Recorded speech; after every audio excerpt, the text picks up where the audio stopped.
many firearms are in the apartment? 14. I did not kill her. You did I did kill her. I did not intentionally mean to murder my wife. I killed my fucking wife, okay? I killed my wife! You're not going to get an argument here. I'm just trying to figure out why. That's what argument is.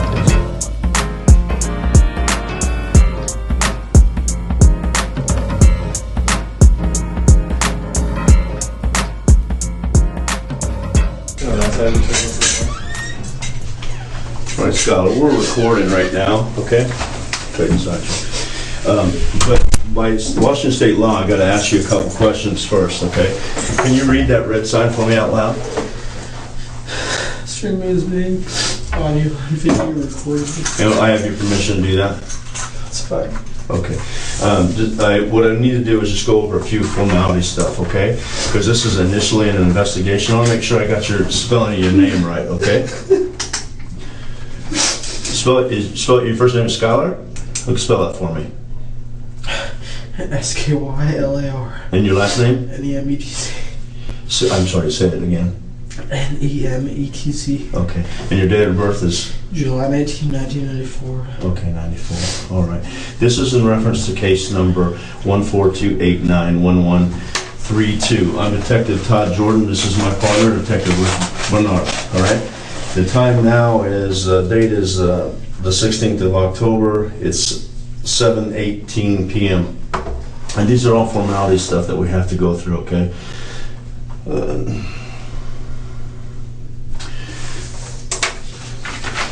Another one of these formalities, I want to read this to you, okay? This is a part of the investigation of what happened in your home, okay? So this is another one of those formalities. Before making any statements before questioning or making any statements, I want to advise you you have the right to remain silent. Any statement that you do make can be used as evidence against you in a court of law. You have the right this time to talk to an attorney of your choice and have an attorney present during questioning or making these statements. If you cannot afford an attorney, you're entitled to have one appointed for you without cost to you, and to have an attorney present at any time in any question or making any statements. During questioning or making any statements. This is the one I like. You may stop answering questions and ask for an attorney at any time during the questions and making the statements. Do you understand those? Okay. All right. I'm going to write your name right up here, Skylar. Okay. What I want you to do, because I just read those to you, write by 1, 2, 3, 4, 5 right here. Just put your initials in there and then read those and answer those two questions, okay? Just, you have your photograph? No, yeah. We'll get that. Yeah. Okay. I'll get that. Thank you.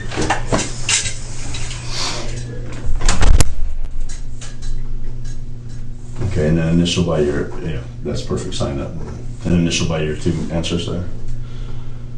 And my partner's going to sign it, and then I'll sign it away, okay? So, tell me what happened tonight, Skylar. Today I got back, I'm in the military, and today, I've been for like 2 years, and today I got back from Yakima Training Center up in Northeast Washington. I got back about 3 o'clock. My wife picked me up then. I've been gone since the 27th of last month. So I just got back today. A couple weeks then. Yeah, it's been like 3 weeks. Got back today. Wife picked me up, got in my truck, we drove home. Downloaded all my gear onto the porch. And we visited for like an hour and just, I missed her so much. This time was different. This time, there's something different about this time. I missed her a lot more than I had before. How long have you guys been married? We're about to be 2 years. But anyways, I got home, ordered some pizza, just trying to relax. I haven't slept in a couple of days because I've been working nonstop. So I get home, eat some pizza, watch some movie. She works for a company called Granite Transformations. It's like a construction company. Anyway, she works for the managers there, and she said, she gets paid on her own time because whatever. So What do you mean? What she does her own hours? Yeah, it's a whatever you call it system. It's like she calls and just talks to her boss, and she works with the management. And so anyway, she just said, I'm going to work for like 2 hours and call some, I don't know what the fuck, how they handle all that. I don't know anything about it. I'm military, I don't know all that shit. Okay. Anyways, so I'm like, okay, so she was talking on the phone with a couple of employees or whatever, and she was going, because she also, I got her an iMac, so she can like do videos and like make videos to like promote the business or whatever. So she was making a video or whatever, and anyways, I was gone for those. Usually when I leave her like a firearm, or at least some sort of security, or just, sure. Or I tell a friend, that I'm leaving. And so this time I had a DPMS AR-15 that I bought last year for her birthday. It was just me and her. I bought her that for her birthday. Anyways, I left it unloaded. This is where I was so confused, is I left it unloaded with a magazine away from it in the closet because she doesn't know how to use the safe and all that. So I left that in the closet, and I told her, you only touch this if you need it, and when I get home I'll put it away because I'm home. So anyways, I got home. I didn't even think about any of that. I was just relaxing, and finally she went to work on computer and talked to employees and whatnot, and I just thought to myself, oh, well, I'm home, I'm just I'll go unload the rifle and I'll put it away because she doesn't need it anymore. So there's the front doors right here, and you kind of walk around, and there's a spare bedroom in our bedroom that me and her sleep in this bed with. Anyway, she was in the spare bedroom that we use for when I do stuff on the computer for work, or she calls employees. She goes in there because we have a computer and it's silent. She was in there, and I left the rifle in there because the safe is in that same room. It's a Cabela's safe. I'm just trying to get it as accurate as possible. Sure. Okay. So I went into the room, and I was behind her when she was on the computer. Right before anything happened, I was just like watching. I looked over her shoulder, and I was looking what she was doing on the computer, and I was like, you're really cute, or whatever. I told her, you're being really cute right now, because I just think it's cute when she works and stuff like that. And so I took the rifle, and I took the magazine out. And I don't know what the fuck happened. Like, I didn't charge it. I didn't pull the trigger or anything. I hit the safety. I turned the safety from safe to semi because I was about to charge it to make sure it was clear. Even though when I gave it to her, I knew it wasn't around. So here, I think that when I was gone, she might have put a round in the chamber, maybe, not knowing what she was doing. And so I don't know what the fuck. I did not pull the trigger, and the magazine was not on the weapon. I put the weapon on fire. It was on fire, so it had the probability of firing the weapon. And I don't know how the fuck it went off, but it went off. And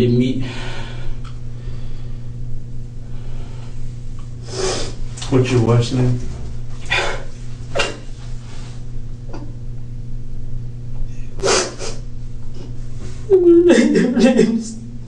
Her first name's Tara. Spell it for me, bud. Tarrah. And her Her middle name? name's Danielle, Danielle. I call her Danny. Okay. And then her last name is my last name, Nemetz. Okay, where are you guys from?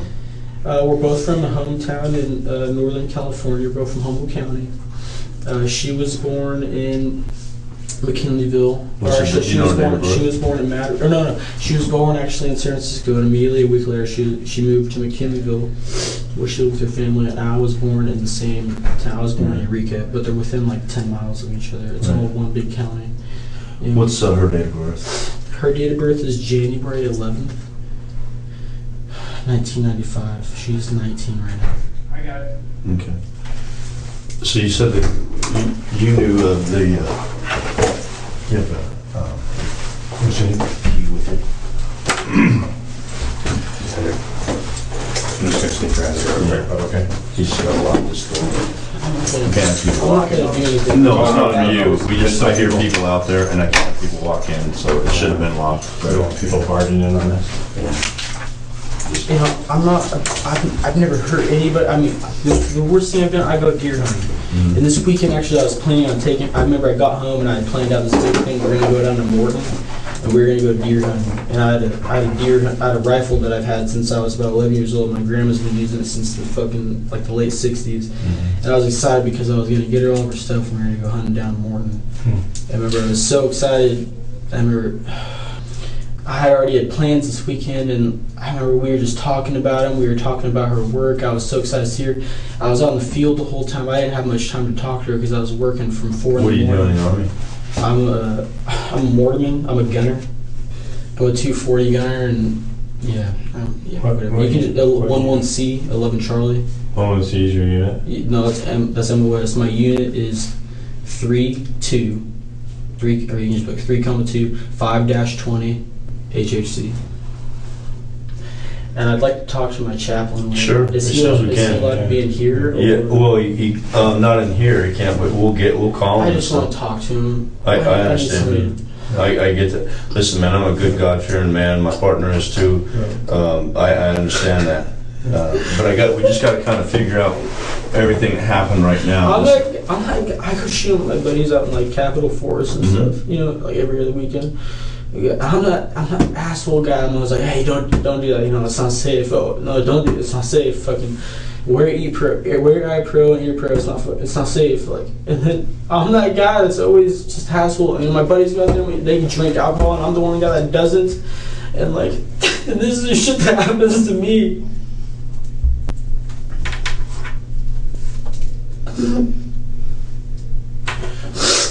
I hear about my buddies fighting with their girlfriends and wives, and I never do. I love my wife so much. You guys never fight, you say? We have a little bickerments, just like, but I've never laid a hand on her in my entire life, and I never plan to. I never.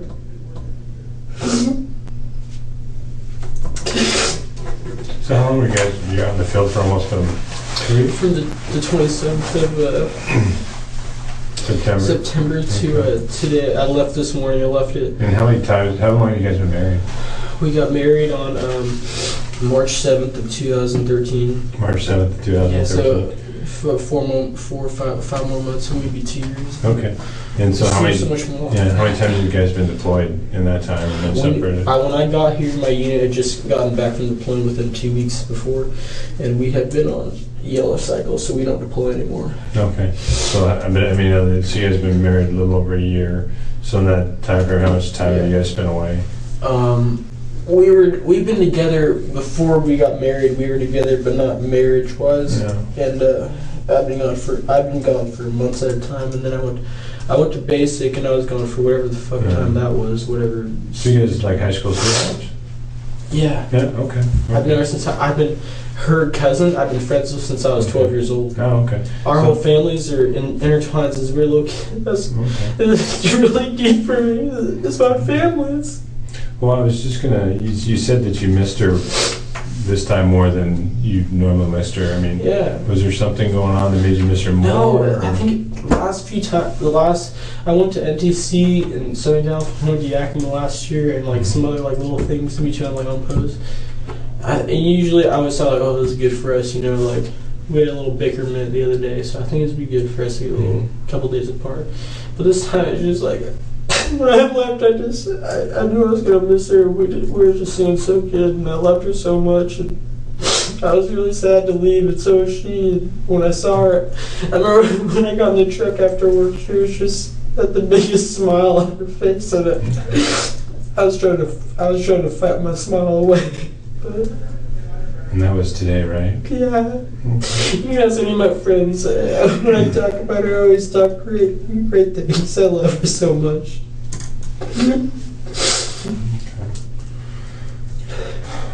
I would never hope anything like this. Oh, no, this time I don't know why, I just really missed her a lot more this time. No. You just wanted to be home more, or what was that? I just missed her, I don't know. Yeah. I mean, we'd known each other for about 3 years the other day, on October 4th, and when that day hit, I was just really missing her. No. That's tough, anyway. Was she missing you too? Yeah, she told me she was just missing me a lot, and Have you guys ever, has she ever had some guy at work that she talked to or anything like that that made you upset? No, I trust her 100%. Right. I would never, ever do anything, cheat on her or anything, and I know she wouldn't either. It's solid. It's real good. I know for a fact too. I've known her for so long, and I can read her like a book, and she can read me, and it's just. This kind of stuff is supposed to happen to people like me and her. No, you're right, it's not. But there was nobody when you got home, you guys were hanging out and just eating some pizza and stuff. There was no bickering or anything like that? No bickering at all. I was just so curious how she was doing, just what she did and how work was going. She was wondering if I was okay out there, if I got sick or anything. She was asking me a lot if I got sick. And, yeah, I mean, yeah. Do you guys have any beers or anything when you got home? Yeah, that's one thing I'm gonna say. When I got, I didn't expect this, but when I got off, when she came pick me up, apparently one of her friends, she asked one of her friends, she got me some alcohol, but I hardly drank any of it, and I remember she got some cinnamon. I don't even know. I don't really drink that much at all, like ever. Mm-hmm. And she got me some cinnamon shit. We call it Fireball or something like that. Yeah, that's what it's called. Anyways, I literally had like a little, like it was like probably like a glass like that big around, like that tall, like a regular drinking glass. And it was probably like that much, and I filled the rest with Red Bull because I was really tired. But I didn't want to go to sleep because I want to talk to her so much. I remember I drank that, and that's all I drank. Mm-hmm. Did she have anything to drink at all? No, she didn't. She doesn't drink at all. Like that's her rule. She does not drink at all. She doesn't smoke. She doesn't drink. Mm-hmm. I smoke cigarettes when I'm out in the field, but right when I get home, I usually smoke like whatever I have left, and then I quit. Mm-hmm. And then drinking wise, I really rarely drink ever. And I love being in the military, and that's like I want to be in the military my whole life. It's like. I don't want to leave it. Well, I don't. It's important to me as my wife is. Right. You know, I'm just saying is that we're not in the military. We both. I mean, I was in the military, but we're not worried about the military right now. We're just trying to get the basis of what everything that happened. Ask away. I don't know what else you want, but just ask me point. Yeah, I am going to ask you some point blank questions. So at no time was there that she didn't have a boyfriend or anything like that while you were deployed, No, and you guys weren't fighting over that? No. Okay, No. was there anybody yelling inside before the gunshot happened? No. Was the TV up loud? Because there was some, your neighbor. Yeah, the movie. I was on AMC. I was watching G.I. Jane. Mm-hmm. Whatever the hell that is. But I was on loud, and I had that probably on like 40 on the volume. That was kind of loud. And then immediately my dogs, once it happened, they started barking because they were really freaked out. And I never hit my dog. I never beat my dogs or anything. And they aren't beaten, and like they hear one loud thing go off, and they're freaked out. Mm-hmm. Yeah, it was probably the TV though, because Really? it probably was because she would. But so you've been gone. But since right after it happened, right after the fire, the gunshot, I was freaking out. I didn't know what the fuck to do. I'm trying to get this done. You're 19 or 20. You're 20. She was 19. So you've been gone since the 27th. So about 3 weeks. Yeah. And you guys hadn't seen each other for 3 weeks, and you sit down and eat some pizza and have a little shot, and then she gets on her computer and does some work. Yeah. After being away from each other for 3 weeks. Yeah, I mean, I told her, yeah, you should go ahead and work because I told her like work an hour or two because she gets paid for that. Mm-hmm. So I was like, yeah, go ahead and work for an hour or two. I'm gonna watch this movie. I'm gonna eat. I'm gonna hang out with my hound dog. I got a hound dog that I'm absolutely like I'm glued to, and yeah, I was like, yeah, go ahead and call because she doesn't actually work. She had her video up, but she was calling people to make sure. I don't know what she was calling about, but she was calling clients or employees or she was calling people with business, and I said, yeah, go ahead. And yeah, while I was watching the movie, yes, I did have it on loud. And while that was going, it's probably still playing right now. No, I'm gonna. Do you have like surround sound? No, it's a 60-inch flat screen. Yeah. So it's just kind of a long stereo on the bottom that's connected to the TV. It's like part of the TV. It's just kind of loud. Oh, okay. Yeah, but I'm telling, there was no argument. There was no argument. There was no bickering, anything. I remember the last thing I said to her, I went into the room and I said, "You're really cute. You're really cute." And then I just, inside my head, I was thinking like, oh, well, you know, I was just like, oh, she doesn't need this anymore. I'm just going to put it away. Because it was on the bed. Because she said, hey, this is out. And I put it, she's like, I put it on the bed. She's like, you can put it away. And I didn't even think twice about it. And then I thought to myself while I was watching the movie, I was like, hey, she doesn't need this anymore. So I'm going to put it away. I'm living. Is that where you normally left it, on the bed? No, my firearms, when I'm home. Not when you're home, when you leave. No. Where was it at? When I left, usually I don't even have a firearm out, but this time I just left one out because she has her own, and she's gone shooting, so I thought she knew how to use it. No, so when you walk in the front door, there's the spare bedroom that has the computer in it, and there's the other bedroom that has just our Kelly King bed in there. It's in the closet. She keeps it in the closet on her side, hidden some. When I was gone, she put it in there. I don't know. I think it was just sitting there on her side of the closet. Mm-hmm. And then, but you went and got it and brought it into the computer room? No, she brought it into the computer room. You saw her, it? like 30 minutes before, she brought it in the computer room and was like, hey, can you just put this away? Or whatever. I don't remember exactly what she said. She said, I don't need it, put it away, or whatever. I'm sorry, I'm trying to get caught up here. I got a little confused. Yeah, go ahead and ask. So it's, how many firearms do you have total in the house? I'll just go there real quick. They're not all mine. Well, how many, I'm just curious as to how many you have there. Even if they're not yours, how many firearms are in the apartment?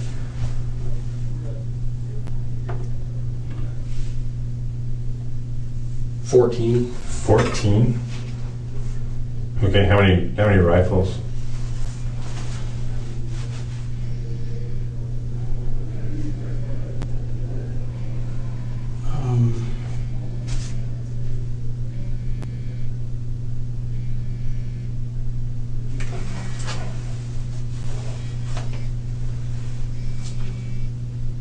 Six rifles. So then most of them hunting rifles. 6 rifles, okay. And so the rest are handguns, 8 handguns? No, there's 6 rifles, and then there's 3 shotguns. 3 shotguns, okay. And then there's 6 handguns. 6 handguns. Wait, let me try. There's. It's easy. I can't really. There's. It's okay. We're not in a rush. 1, 2, 3, 4, 5, 6. Yeah, there's 6 handguns. Okay. I know for a fact there's 6 handguns. Okay. And there's 1, 2, 3, 4, 5, 6. There's 6 rifles. Okay. I might have messed up on the total number. Okay. So Well, 6 that's handguns, 6 That's rifles, 15. and then there's 3 shotguns. Okay. 15 total. So are they all locked in a safe or? Yeah, they're always They're always locked I in have a this. cabela safe. They're always locked. I keep the ammo separate and ammo cans Okay. locked. Or they're not, Okay. they don't, I don't have locks on the separate ammo cans. And then, so she has Safe, so the it's a digital one lock. she has the 1 AR, right? Yeah, she has 1 DPMS AR-15. It's a 5.56 caliber. It's a semi-automatic. Okay. And that's the one that you leave out for her personal safety while you're gone, home protection while you're gone? I usually don't, but this time I did. This time you did, okay. And so when she has it for her protection, she stores it in the closet? Yeah, okay, how I left it for her, and how I told her is, okay, so on the weapon, Uh-huh. there's the magazine, Okay, the magazine well. On the side I have what's called a bird cage, okay. which is a secondary magazine well that holds the magazine, but it's not inside the weapon. Okay. So I have a 30 round magazine that holds in the bird cage. Mhm. And I told her just keep that in there, you don't need to have it in the So you weapon. just have it in the bird cage? Yeah, and I And told her then where did she keep it in the house? it was in the there was other magazines for that weapon that are loaded. But I don't remember where the hell they were. I don't know where they were. And she kept it in the in our closet, She kept it in our bedroom, in the not bedroom not in the closet. office. Okay. And she kept it on her side where her clothes are on the right side. Okay. So But I've seen it like when after we went like not hunting, after we went shooting one time, it was unloaded and she just kind of put it in her closet right there. But this time it was almost positive because right when I walked in, I think I remember seeing when I laid down my bed. It was right when you walk in the bedroom where the king bed is, right in here in front of you. You turn right, there's a closet, and it was right on the right side in the corner, on Okay. her side of the closet. Okay. But yeah, So she takes it. So this is the part where I'm getting confused. She takes it from there into the other office, and then asks you to come put it away. 30 minutes before this all happened, she took it from the closet into the bed, into the office, Okay. and she said, "I don't need this anymore. Just put it away." Okay. Just So kinda does she not have a combination to the safe? Then she wanted you to put it in the safe, or I've told her before, but I don't think she knows it off the top of her head. okay. Okay. So that's what I'm trying. I was just trying to figure that out. I've told her before, and I've I was just kind of wondering why she'd bring it in the office and just not say, "Hey, the rifle's out. Do you mind going and throwing it in the safe?" Yeah, that's what she took it from the bedroom, Uh-huh. put it in on. There's a blue blanket on the spare bedroom where Okay. the computer is, on the spare bedroom bed. She put it on that. She said, "Hey, can you put this away? Okay. I don't need it anymore." Okay. Okay. So, and I didn't think much of it. I just said yeah, and then not till 30 minutes later, I was like, "Oh, okay. Well, she doesn't need it anymore. I'm gonna go put it away." Okay. And then I went in there, and yeah. Okay. Let's go, and this is a hard part for you, Skylar, I know, but tell me about the part where you went in there and this happened. So you had a hold, you picked it up, and she was on the computer. Okay, so the magazine was in the bird cage. Okay, I took the magazine out of the bird cage. Okay, she was sitting on the computer. She was sitting on the computer. I was like, "Oh, you look really cute." Sitting on the computer, and I took the weapon and I had not unlocked the safe yet. Actually, I can't even remember if it's unlocked or locked. But okay, so I walked in, I grabbed the rifle, the magazine was still in the bird cage, I took the magazine out of the bird cage, and I was going to clear the weapon because I was going to put it back in my safe. So, I don't know why I clear weapons every day, all the time, but this time I put the weapon on fire before I charged the charging handle to make sure the chamber was clear. And when I put it on fire, I don't know if I fucking hit, if I hit it against my leg or if I hit it with my finger in the, I don't know what it hit me with such surprise. I didn't know what the fuck just happened. Sorry for my cursing, but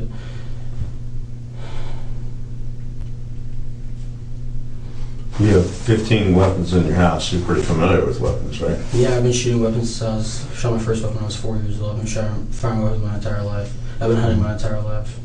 So you understand how they work.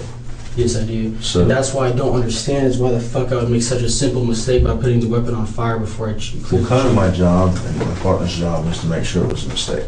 Mm-hmm. And that's kind of where we're at. We want to make sure that if it truly was a mistake, then it was a mistake.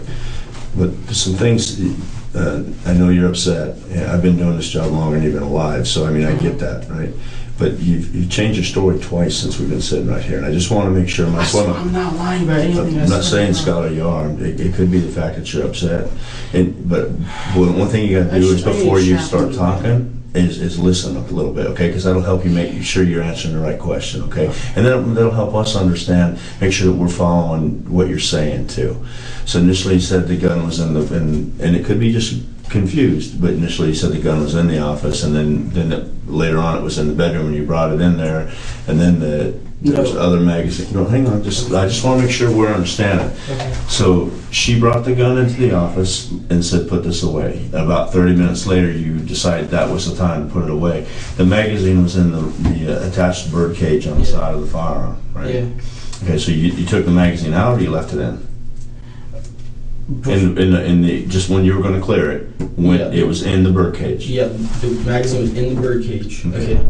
I took the magazine out. I remember for a fact. Mhm. I took the magazine out of the bird cage before I tried to clear the weapon. And the bird cage is attached to the side of the receiver, nowhere near the breech of the gun. Yeah. It's next to it, but there's no way from, make sure you're listening to me, no way around from that magazine that's in the birdcage could get into the chamber unless it was all prior, the round was already prior there. Yeah, right? that's what I'm saying. But here's what I think is, because I had multiple magazines loaded. I think what happened was when I was gone, she had put one in the weapon or something, or she was messing with it, because I do not leave a weapon with the ground in the chamber. Mm-hmm. I don't do it. Even for my personal safety, even when I'm hunting, I don't leave around in the chamber. I don't do that. So I think she must. I think she messed with the weapon before I got home, like not knowing, or maybe she got bored one day, or I don't know. Well, that's when you talked about that. You said when you left on the 27th of September, yeah, you left it unloaded with the magazine away from the rifle, and then when you came back today, it obviously wasn't in the same condition as when you left, correct? Yeah, that's why I think, that's why I'm saying is she had a friend over, I think during sometime, but I asked her when I first got home, like, nobody was like digging a rifle and throwing stuff, was there? And she said no. So I think she just got curious. Did you ask her that? Did you say, hey, why who put the mag in the bird that cage? was when the fire went off. Yeah. That was the first time I tried to clear the weapon, because that was the first time I touched it since I left. Okay. So I think Well, just ask me more questions now. Okay, and then the only other question I have, so clearing rifles in your lifetime, how many times have you cleared a rifle? And especially an AR style rifle. I got first AR type rifle as M16 semi-automatic when I was 11 years old. I've been clearing it since that. I've been in the military since late 2012, so I've been clearing it for since then. Been no army school, weapon school. So how many times do you think you've done that function drill where you've had to clear it? Like how many times in total? Mm-hmm. Maybe a couple thousand. And in that clearing, have you ever put the selector switch to fire? Oh, I'm sure. I put. I mean, even today, I turned in 3 different M4s into Armstrong when I got back from Yakima. Okay. And I remember that I probably, because when the bolt is forward but the weapon is already charged, you can switch the weapon from safe to fire. Okay. Well, I'm just asking because I was never in the army. I've just been a cop, and so when they teach us to clear our rifles, it's always on safe, drop the mag, clear the rifle. This time. So that's what I was saying. How many times have you? Do they teach that in the army to flick the selector switch to fire it before you clear it, or is it put it on safe, drop the mag, then clear it? It's unsafe. It's unsafe. Okay. So what? Why today did it get selected? What happened today where you selected to fire? I don't know. I really don't. When you've been deployed before, have you ever had people come over and mess with your stuff? Any of her friends What come do you over and mean? mess? At my house? Yeah, at your house while you're gone. Have you ever found that your stuff was out of touched or messed around with by her friends?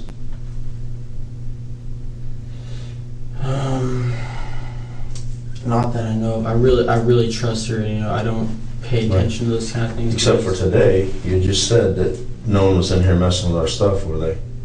So you just told Not me that I 5 know. minutes She ago. did have a friend over, but I don't think she was messing with anything because You I just asked her that, but why would you Yeah. ask her that? If no one's ever done it Just in the because I past. don't usually leave a firearm at home, like out in the open for her. So I asked her beforehand, hey, like, you mess with it? I asked her, did you mess with it? And I asked her, because she has a friend named Carrie, and I said, she messed with it, because I didn't know if they thought, oh, let's go shooting or what, or, let me show you what my husband got me for my birthday back in January, or what. It just seems odd to me that you're gone for 3 weeks. First thing you do is eat pizza, have a drink, and watch a movie while she's doing some work. You don't have any time with just the two of you. No, we did. But So and then you tell me that you know, she didn't know if a friend came I over. don't want to So. talk. We had sex. We had sex during the day, and we were hanging out on the couch, and we probably cuddled for a solid 45 minutes, just cuddling on the couch. And we laid back in my bed, and we were just talking, catching up, and we cuddled on my bed. Okay, Skylar, this is, I know I'm not trying to get into your intimate details, but it's very important that you need to tell us everything, because what it makes you look like is you're lying, son. And I don't want you to, I don't want you to look like, I don't want that to happen to you. I want you to be able to tell us everything. You know what I'm saying? Like, because that was a big hole that I'm trying to figure out, because I know it, even an old man like me, when I get home, that's not what I'm thinking about, eating pizza, but after I've been gone for a while, sorry. So I just want to make sure that we got everything figured out, you know, and we're not missing anything. But it is kind of strange to me that if no one's ever gone in there and messed your stuff before, that would be a question that you would ask. I don't know. I'm just anal, I guess, because I don't. Here's why I asked her, and I think I just said this, was I don't usually have a firearm at home for her, but for this time being, she had one that I think she knew how to use, that she'd gone out shooting before. So I thought, okay, well maybe I'll leave this one for her. I don't know, because recently in our apartment complex, I just feel like it's really ghetto. And I'm not a racist person. I'm just saying that it's kind of ghetto, and I don't want anything to happen to my wife. And I worry. I'm not worried about her doing things with me. I'm worried about other people doing things to her. You know what I'm saying? I was just worried about her. I think that was my main thing, and I think that's why I miss her a lot. I was just so worried about her. Like, I was just worried.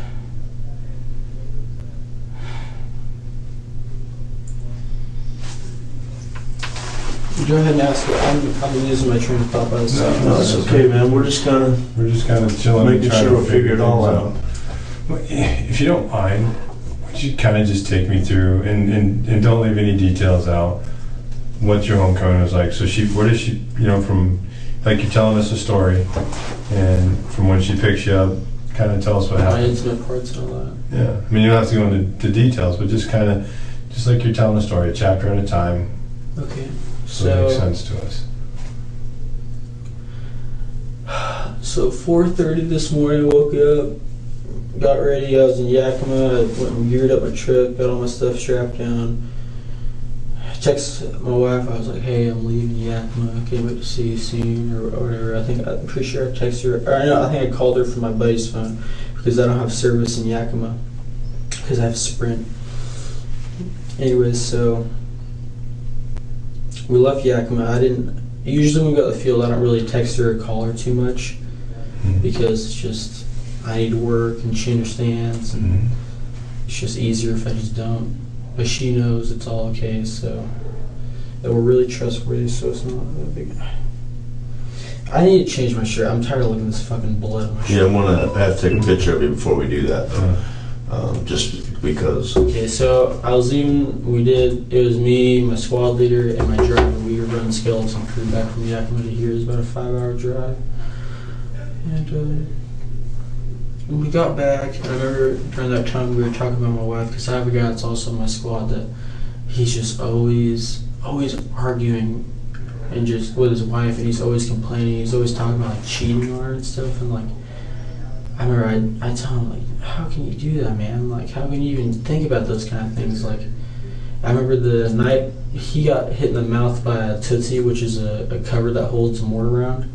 And I remember that night, or like the next morning, we got in a fight because, well, not like a fist fight, but like argument, because I was like, I was ticked off, like how he can treat people like that, and how he can treat his wife, and like, anyways, so he went home, whatever, and so finally we were driving back. I hadn't talked to her since that morning, and the night before. I texted her the night before on my cell phone, tell her I missed her and I was coming back, can't wait to see her. And Yeah, I'm hard of hearing, buddy. You gotta speak up just a little bit. anyways, so once we rolled into JB Lum, we went through Logistics Gate, exit 123. I texted her and I was like, "Hey, I'm on JB Lum," and she told me she was on her way to come get me. And I was like, "Oh, well, you might want to wait a minute, because it's going to be a few hours, because I have to turn on my SI and I have to clear my truck, and I have to clean everything real quick. It's going to take probably about 2.5, 3 hours. But she already knew that because she'd done that. So she drives in anyway. She's really excited to see me. She parks at my CP, which is pretty much my building that I work in. Anyways, so I remember I got all my stuff out, and I was like the first guy. I ran all of my stuff over my truck, and I jumped my truck, and I gave my wife a kiss, and she just had the biggest smile on her face, and I was just trying not to smile too big because I still had to go back to work. And gosh, I miss her so much. She was wearing probably more makeup than she usually wears, but it's fun. Anyway, so I went and did my work. Whatever, I turned some SI, I turned my weapons, and that's why I was saying I cleared M4s that day. I cleared M4s today. I cleared exactly 4 of them. I cleared my 2, and then I had a buddy turn them in. He didn't clear them right, so I cleared them and I gave them to the armorer. And just turned in my M4s, turned my 240s, turned in my mortar tubes. Finally, I get out. We have a little conversation with the company commander. We have the first sergeant there, and we have everybody from our platoon that said don't drink, don't drive. Don't drink and drive. Don't beat your wife. Don't beat your kids. Don't beat dogs. And if you have a problem, call one of us for help, whatever. And I was thinking to myself, I'm just gonna. And there was some talk about the platoon. They're all gonna go to Hooters and they're all gonna drink beer or whatever, get and bottomless fries or whatever. And I was just thinking to myself, and I actually texted my buddy John, because he was seeing what I was doing, and I was just saying, well, I'm just going to stay at home tonight, hang out with my wife. I think exactly the words I said. I was just going to hang out with my wife, eat some pizza, watching TV, just relax. So, anyways, texting that. This is like while so, anyways, so I get off work, we're driving home, we're just talking, whatever, just talking about how I was doing. She was excited because she told me she shampooed the carpets and she really wanted me to see him because I got a hound dog, and when he was younger, he used to pee on the carpets, and I was be like, oh my god, and stain the carpets and stuff. And we were always talking oh, we should go get a carpet shampoo or whatever, and so when I was gone, she borrowed one from a girlfriend named Carrie. Anyway, so I got home. We got home together, and she helped me carry my stuff up. We put it on the porch because it was kind of stinky. I hadn't washed any of the stuff in a few weeks. And I went on the porch, she let the dogs out. They all came. I have a little, it's about a 1.5-year-old little mutt, little tiny dog. It's a little lap dog, but a little cutie. And then I got about an 8-month-old black snout hound dog. And that's my buddy. He's my cuddle monkey. And so I said hi to the dogs. They were so excited they peed on my boots. And did that. Hung out with the dogs for a little bit. I came back inside. We sat on the couch. We just kind of talked about how her work was going or whatever. And what I was interested, because I hadn't seen what she actually does for work yet. Because she got the job kind of in the transition of me getting ready to go out to Yakima. So she actually has only had this job for about 4.5, 5, probably 5 weeks. So I was kind of just interested, and she was telling me about that. And anyways, so I was like, oh yeah, well, why don't you show me? And went into the bedroom or the computer room, and she was showing me a couple of videos she put together. And she used to cheerlead, and she still likes to cheerlead. So she was showing me some videos of some stuff she'd recently done a few weeks ago before I left, of a guy we know back home that travels around. He helps flyers do cheerleading. Anyway, so I was watching a video, and I was impressed with what she was doing.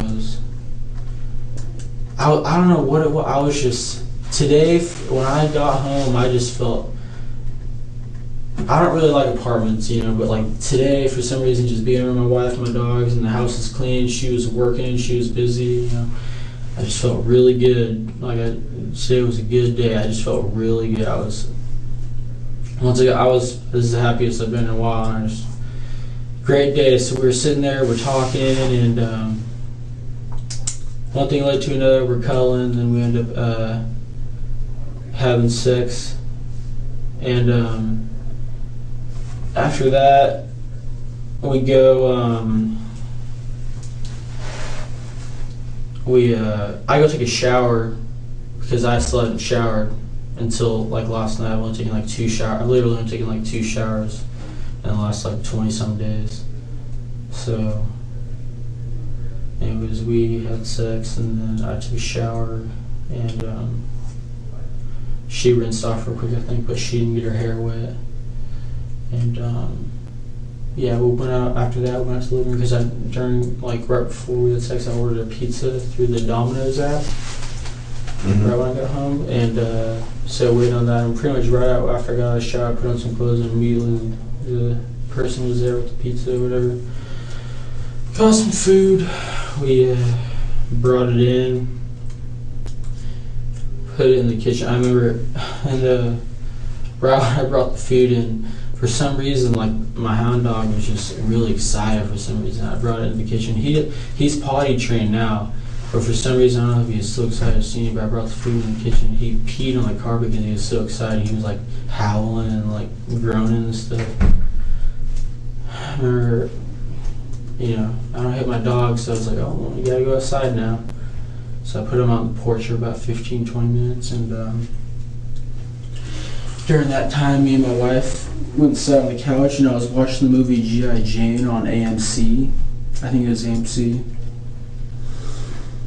And anyways, we watched that for a little bit, and I was just kind of zoning out, and she had gotten me that cinnamon alcohol, whatever it is, and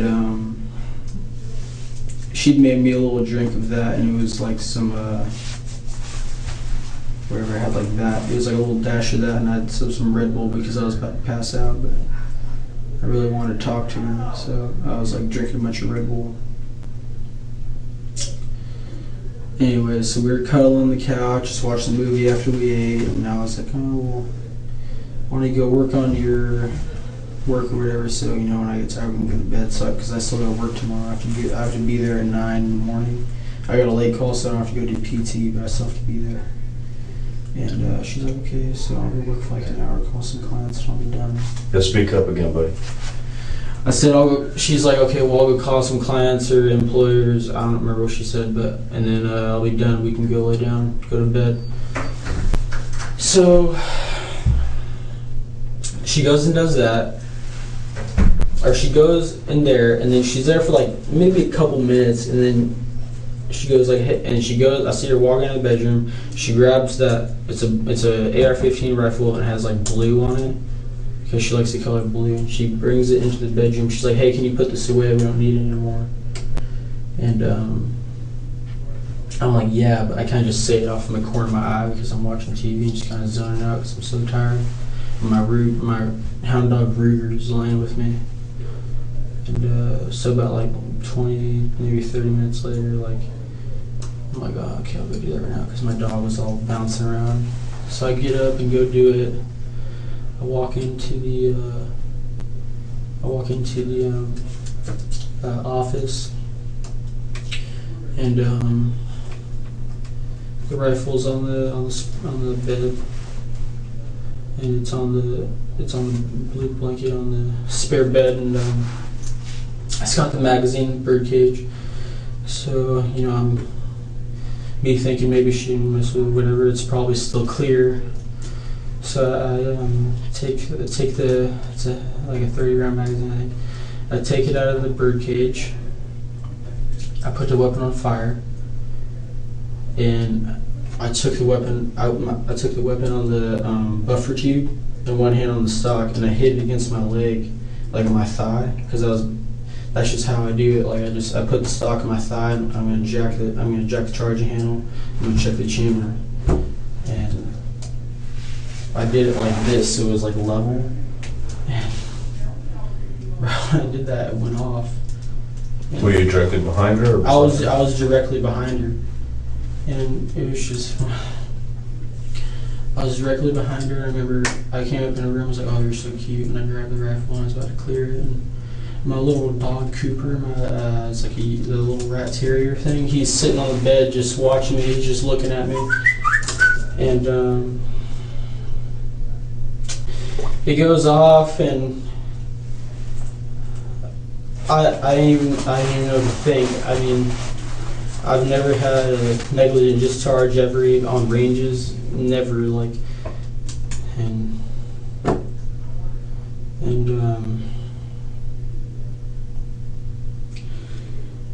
I pretty much lost it right after. I was spinning. I didn't. I took the rifle, and the rifle was still in my hands, and I looked at the rifle and I was like, what the fuck? And I looked at it and there was no magazine in it. And I was like, oh, obviously there's a round in the chamber. I mean, that's an obvious fucking thought. Like, so I go into the bedroom. I go into the other bedroom because I see what just fucking happened. And I take the rifle and I throw it into the closet, into our bedroom closet. I throw it in there. I don't know why I threw it in there, but I did. I threw it in the bedroom closet. And when I forgot the safe.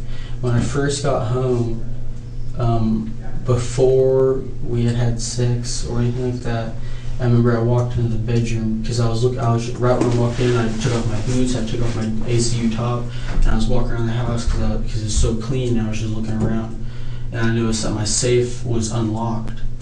And I almost vividly remember locking it when I left. I vividly remember before I left, taking the weapon out of the safe. And I didn't put the magazines I had next to the rifle, but they weren't in the rifle, in the closet. And I remember locking the safe before I left. And when I got home, that's one thing. That's why that tripped up, is the safe was unlocked, and I just pulled it right up, and I was like, "Why is the safe unlocked?" And then I asked her, who'd you have over with? I said, who'd you have over? And, did they see your rifle? Did they mess around with anything? And she said, no, nobody touched anything. And as far as I know, the only person she had over was her friend Carrie, which is a friend of mine's wife that lives on JBLM, on Main Post. And I just thought, oh, well, I vividly remember locking it, but at that moment I was just, I guess I messed up or something, or maybe she unlocked it and didn't remember, or I don't know. So I didn't think too much of it because everything was still in there. There was nothing missing, nothing was loaded. It was all in the same place. So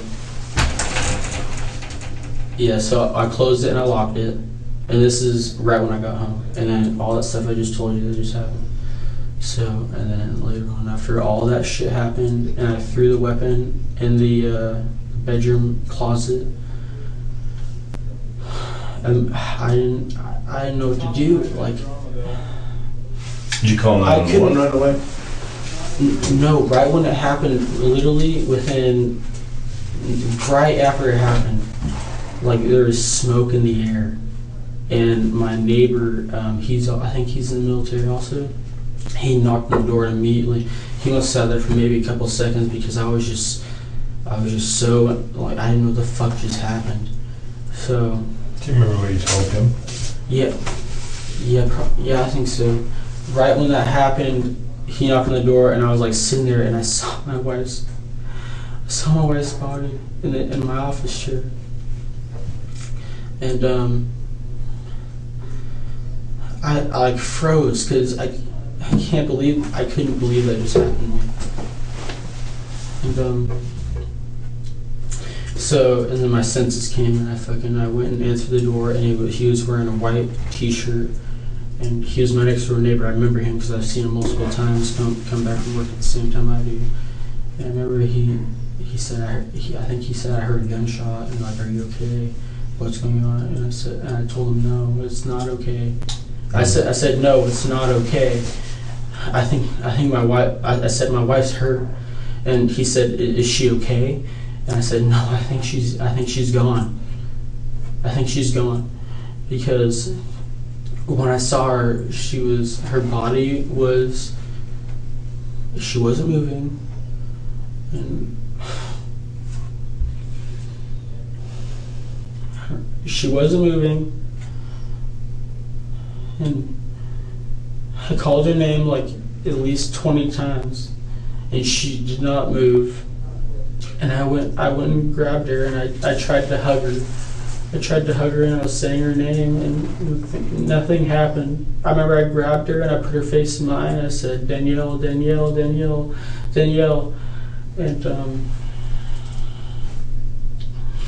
I don't know what, I wouldn't cry. I remember I just thought to myself, I'm such a bad person. I'm such a bad person. And I'm not even crying. And I was just saying to myself, I'm evil. I'm evil. Like, what did I do? Did I do something wrong in the past? Or did karma come in? Is God mad at me? Like, so that happened, and he came, and I remember I went, after he asked me those questions, I said, I have to talk to somebody. I have to talk to a cop or a sheriff. And I immediately said, I want to talk to my chaplain. Because Right. And we'll make sure we get a hold of somebody for you like that. One of the statements that we got initially that you might have just said that she shot herself cleaning her rifle. I never said that. Somebody said that? Yeah, No, that's what it you never said. happened. Okay. It was in my hands. Okay. It was in my hands. It was not her hands. Okay. And you're telling me it was an accident. You weren't mad at her. No, I was not.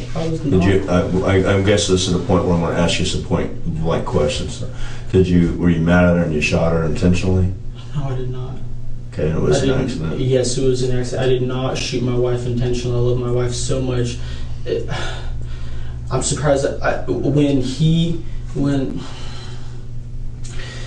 came in, actually, like, I don't think I fainted because I knew what was going on still, but my body just gave out. I just couldn't stand. Like, I don't know if I was just, it was the adrenaline or what it was, but when he came to the door and he was saying, my neighbor was standing at the door, I remember looking at him and I remember just thinking about, it just finally just like clicked what the fuck just happened. And my body just gave out. It wasn't fainting, but because I was still like awake. And your knees got weak. And my knees got weak. My body got weak, and I just hit the ground hard. And immediately, I was just thinking, why her? Why couldn't it be me? Like, How far away were you from her, you think? let's just say probably the width of this room. No, shorter than that. Because if she was sitting at a desk, it's probably like 5 feet. So, yeah, can you describe to me? So, if this is the room... You want me to draw it out? Or? Yeah, if you don't mind. So I can kind of understand. on a fresh sheet of paper. Yeah, so I can kind of get an understanding of where you're at when the rifle went off. And where she was at.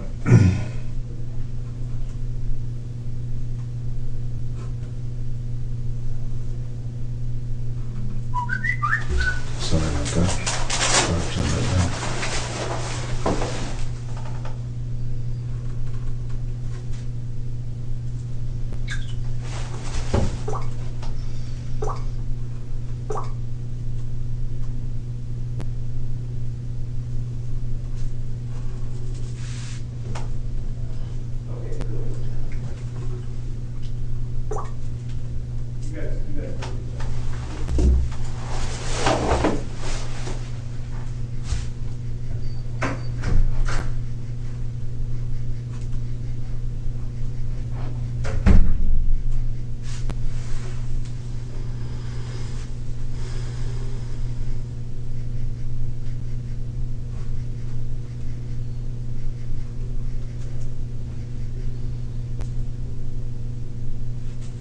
I want to move this door down a little bit.